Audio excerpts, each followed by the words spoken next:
I try to make a decision when I'm drawing as to whether I could take this out or whether I need to create a tone. But every time I segment the tone in the forehead, I'm going to end up by maybe not matching it up as well as I could. So often what I'll do is I will draw this in here just lightly, and then I'll go through and create my value.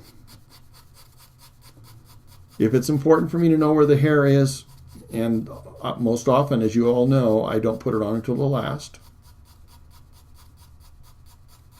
If it's important for me to know where it is, though, so that I can make sure that I'm not creating another problem, I will go ahead and just account for this, so I'll never lose track of it. And that would be part of the layout of my whole entire portrait.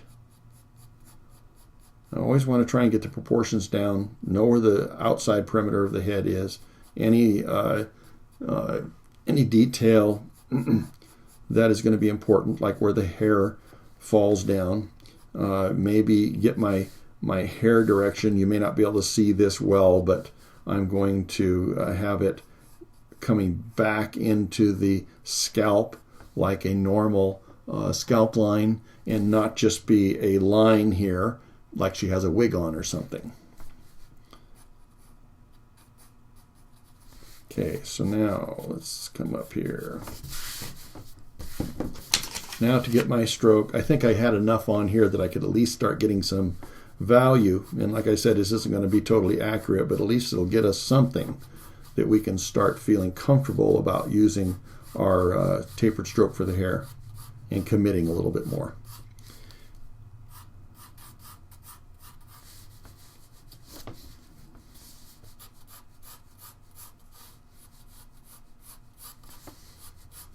Still just my sketchy stroke, although I am, again, using a type of taper because I want to land on it and not go kerplunk and create that skid mark, or even a scoring of the paper because I hit the paper too heavy. Account for some of this in here that's changing directions past the front of the hair. I'm just going to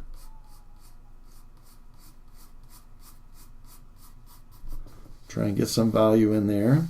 I'm still drawing very lightly because it's going to be really important for me to be able to remove something. Now, let's come on over here. And I guess there's a space in here. Sometimes I'll make the decision as to whether I want that space or not. I sometimes will close a gap. I don't need to show every single fissure or space in between. Maybe I'll eliminate that one. I can always add it later.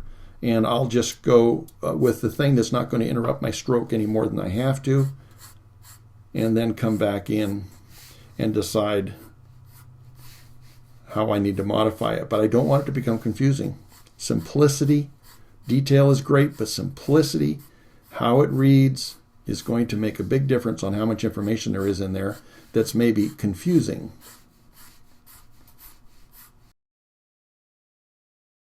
Carol's asking if I would have gone ahead and created my these strands over that darker value of the forehead with my eraser. I would if I could. This is going to make a difference. The thing that's going to make a difference on whether that's available to you is whether you have pressed too hard and buried that pigment into the forehead. You want to be able to remove it. That's why I'm stressing so often in so many ways. I want to be able to remove the graphite. And so if I come in here into a value and I want to be able to show a line, I want to be able to remove it. Well, you can see I just made a hair there. And I'm glad I can do that, although maybe it wasn't necessary right there. But that just shows that you can take it out if you make sure that you practice and practice not to press too hard, and maybe use even too dark of a pencil. If you're going to use each one of your pencils with the same pressure, you should be able to go ahead and remove it. The more graphite that's on there, the more it's going to have a tendency to smear. So I want to freshen up my edge, my blade on my kneaded eraser here as often as I can, because it also helps me. Maybe I'll just bend it over and I'll create a whole new blade, because that takes that extra graphite that's collected on the eraser as well and keeps from just smearing it around. And sometimes that will even bury it into the pigment of your paper, into the texture. The pigment will go down into the texture of your paper, and you can't get it out, almost like if you had just drawn it in there.